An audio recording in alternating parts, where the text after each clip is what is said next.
Salam berjumpa kembali teman-teman sekalian, Bapak Ibu Saudara-saudariku yang terkasih. Pada kesempatan ini saya mengajak kita kembali lagi mempersiapkan sedikit waktu kita mendengarkan sabda Tuhan yang kita ambil dari penginjil Yohanes bab 7 ayat 1 sampai 2, dilanjutkan dengan ayat 10 dan ayat 25 sampai 30. Yesus pergi ke Yerusalem untuk hari raya Pondok Daun. Sesudah itu, Yesus berjalan keliling Galilea, sebab ia tidak mau tetap tinggal di Yudea, karena di sana orang-orang Yahudi berusaha membunuhnya. Ketika itu sudah dekat hari raya orang Yahudi, yaitu hari raya Pondok Daun. Tetapi sesudah saudara-saudara Yesus berangkat ke pesta itu, ia pun pergi juga ke situ, tidak terang-terangan tetapi diam-diam. Beberapa orang Yerusalem berkata, "Bukankah dia ini yang mereka mau bunuh? Dan lihatlah, ia berbicara dengan leluasa, dan mereka tidak mengatakan apa-apa kepadanya. Mungkinkah pemimpin kita benar-benar sudah tahu bahwa ia adalah Kristus? Tetapi tentang orang ini kita tahu dari mana asalnya. Tetapi bila mana Kristus datang, tidak ada orang pun yang tahu dari mana asalnya." Waktu Yesus mengajar di bait Allah, ia berseru, "Memang aku kamu kenal, dan kamu tahu dari mana asalku. Namun aku datang bukan atas kehendakku sendiri, tetapi aku diutus oleh Dia yang benar yang tidak kamu kenal. Aku kenal Dia sebab aku datang dari Dia, dan Dialah yang mengutus aku." Mereka berusaha menangkap Dia, tetapi tidak ada seorang pun yang menyentuh Dia, sebab saatnya belum tiba. Demikianlah sabda Tuhan. Terpujilah Kristus. Teman-teman, saudara-saudari yang terkasih, ternyata Yesus itu sudah terkenal ya. Terkenal dan dikenal oleh banyak orang. Dirindukan oleh banyak orang. Dia juga dicari oleh banyak orang ya, sebab orang yang mencarinya itu merasa bahwa kehadiran Yesus itu memang memberikan angin segar untuk mereka. Di samping itu, ternyata ada banyak orang juga yang membenci Yesus. Jadi orang-orang yang membenci Yesus pada dasarnya orang-orang yang merasa tersaingi ya dengan kehadiran Yesus. Jadi kehadiran Yesus itu menjadi momok yang mematikan langkah mereka untuk untuk mempromosikan diri, atau untuk memperkenalkan diri, mencitrakan diri sedemikian rupa agar tetap disanjung, agar tetap dipuji oleh banyak orang. Yesus semacam menantang mereka, atau seolah-olah kehadiran Yesus itu ya menjadi penghalang langkah mereka itu ya. Banyak orang yang kemudian mengarahkan pandangan mereka kepada Yesus. Ya meskipun dari sekian banyak orang itu juga tidak sepenuhnya mengikuti Yesus atau memandang Yesus dengan sebuah kesadaran penuh. Tetapi ada yang lain ikut-ikutan. Karena ada sebuah peristiwa yang mengejutkan ya. Ada sebuah kejadian yang yang mengagumkan ya.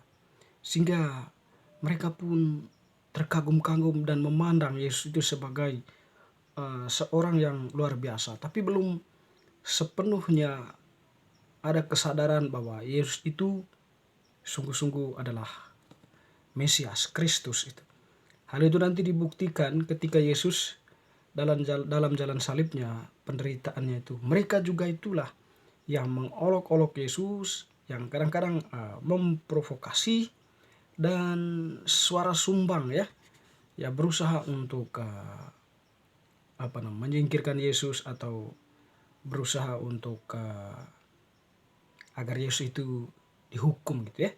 Diprovokasikan banyak orang ya. Mereka pun ikut arus. Artinya kan Mereka belum berpegang teguh pada suatu nilai tertentu yang menjadi yang menjadi landasan mereka dalam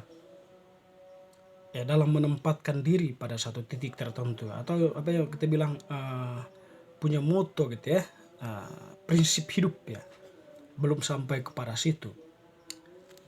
Sehingga teman-teman saudara-saudari, orang-orang yang membunuh Yesus tadi itu berusaha untuk mengejar Yesus, berusaha untuk membunuh Yesus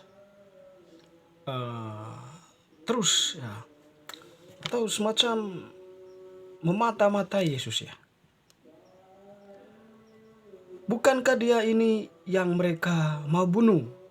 Dan lihatlah, ia berbicara dengan leluasa dan mereka tidak mengatakan apa-apa kepadanya. Lalu pada akhirnya Yesus mengatakan, orang-orang itu mereka berusaha menangkap dia tetapi tidak dapat. Ada sebuah usaha untuk menangkap. Ada pernyataan, bukankah dia ini yang mereka mau bunuh? Artinya suatu ancaman itu ya bagi Yesus. Sudah ada itu ancaman. Tadi latar belakangnya itu adalah mereka benci ya.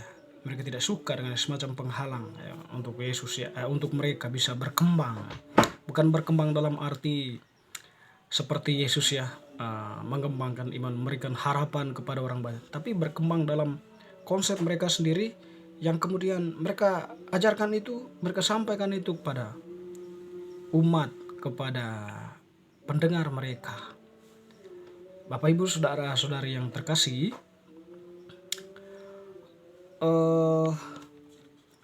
orang-orang ini juga sebenarnya mempersoalkan asal-usul Yesus ya. Di sini setelah mereka melihat tadi bagaimana Yesus demikian rupa hadir ya, benar-benar sebagai seorang tokoh yang membantu menyelamatkan banyak orang melalui mujizatnya, ajarannya dan sebagainya.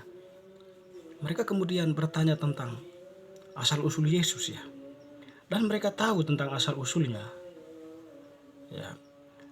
Tetapi mereka juga mengakui bahwa jika dia ini Kristus ya, mereka tidak tahu dari mana. Tetapi tentang orang ini kita tahu dari mana asal. Tetapi bila mana Kristus datang, tidak ada seorang pun yang tahu dari mana asalnya. Dengan di situ mereka mempersoalkan asal-usul Yesus. Secara biologis dia lahir atau dia punya kampung, punya orang tua. Tapi ketika Kristus datang kita tidak tahu dari mana asal. Ternyata sebenarnya seperti kita katakan tadi, mereka belum sampai pada kesadarannya bahwa Kristus itu sesungguhnya adalah Yesus itu yang sedang mereka tantang ya. Dan memang mereka tidak tahu asalnya sebab mereka tidak percaya kepada Yesus. Mereka tidak menerima Yesus demikian rupa ya. Malah mempersoalkan asal usul ya. Percaya saja tidak, lalu mempersoalkan asal usul. Kalau mereka percaya, mereka akan tahu. Atau mereka datang dan mendengarkan sungguh-sungguh Yesus, dan pada akhirnya pun mereka tahu bahwa Yesus itu memang sungguh-sungguh adalah Mesias yang datang dari Allah, atau yang turun dari surga ya. Turun dari tahtanya dan datang ke dalam dunia. Dan Petrus salah satu orang yang sampai pada kesadaran itu, meskipun terkadang dia menyangkal juga ya, memang namanya manusia.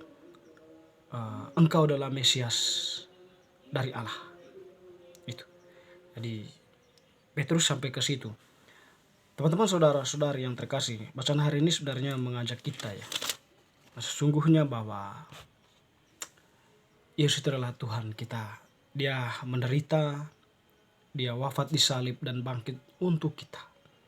Dia berbelas kasih kepada kita semua. Yang diharapkan dari dia adalah kita bertobat dan percaya kepadanya. Dan dalam percaya ini kita melaksanakan apa yang diajarkannya kepada kita. Secara khusus kita sebagai orang beriman, apa yang diajarkan oleh gereja, itu yang setidaknya kita praktekkan dalam kehidupan kita. Ajaran gereja itu senantiasa mengedepankan kebenaran, menjunjung tinggi nilai kemanusiaan, menjunjung tinggi nilai kejujuran, persaudaraan, solidaritas, dan sebagainya. Yang semuanya itu membangun suatu dunia yang damai di mana Allah itu memang sungguh-sungguh berkuasa. Bapak Ibu Saudara-saudari, semoga bacaan hari ini semakin meneguhkan iman kita. Amin.